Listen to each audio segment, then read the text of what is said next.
Okay, this is a practice now to find the unit rate. And I'm going to ask you to do exactly what I've done. You should have done both, showing the proportion and dividing. Even though I know in the example it shows just the dividing, in my example I have shown both. So I'm going to do the dividing inside the box, and I'm going to put the proportion over to the side. So dividing in the box, I would put, this is the first one is cost, so it's $10 divided by 10 pounds, and that's going to be $1 per pound.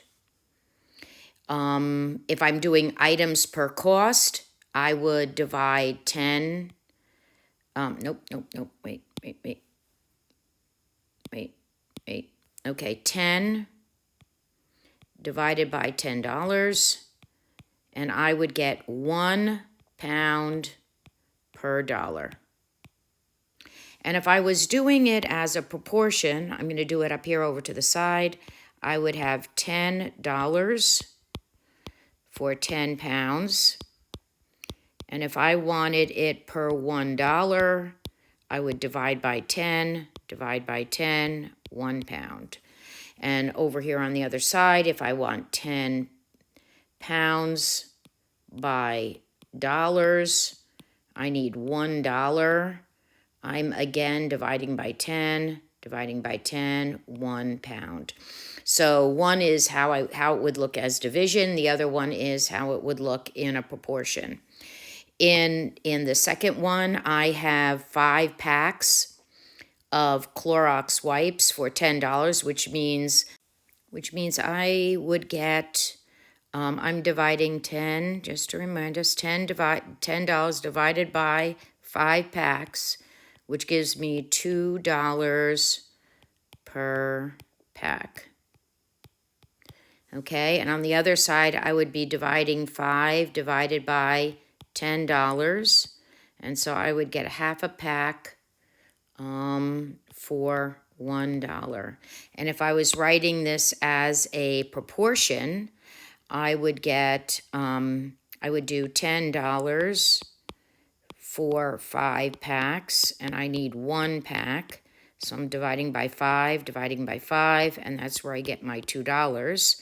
Okay, and I want you to see the connection. So the other one is 5 packs by $10, and I want $1. I'm dividing by 10, that's going to be half a pack. And that's where I would get it as a proportion. Okay, the next one is packs, 2 packs for $3. So I have $3 divided by the 2 packs, okay, which is $1.50 per pack. Okay, and the other direction would be 2 packs divided by $3, okay, which is going to wind up to be 66, or 2/3 of a pack for $1. And I can do it as a proportion, and it would be 2 packs for $3, and I want to get it to be $1. How many am I getting for $1? Oh, nope. Sorry. I want cost per item. I want 1 pack. So I'm dividing by 2, and that would be $1.50 a pack. And on the other side, if I'm doing per dollar, I have 2 packs for $3, and I want to get to $1. How many can I get for $1? And I would get 2/3, or 0.66 repeating of a pack for $1. Okay, now I'm going to go to the jeans. If I have 2 pairs of jeans for $50, I want to find what 1 pair are. $50 divided by 2 is going to give me $25 per pair. On the other side, if I'm taking 2 and I'm dividing it by the $50, I can get 0.04 pairs for $1, which means I might be able to buy a pocket of the jeans or maybe a belt loop, but not very much. Okay, as a proportion, that would be $50 over 2 pair of jeans. I want the price for 1 pair of jeans. I'm dividing by 2, and I have $25. And on the other side, I have $50 for 2 pair, and I want to figure out how much of a pair of jeans I can get for $1. So I divide by 50, and I'm going to get a 0.04 of a pair.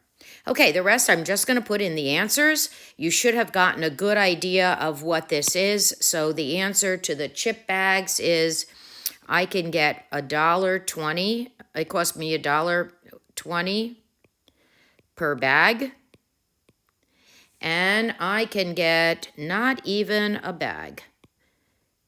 bag for $1. I can't even get a whole bag.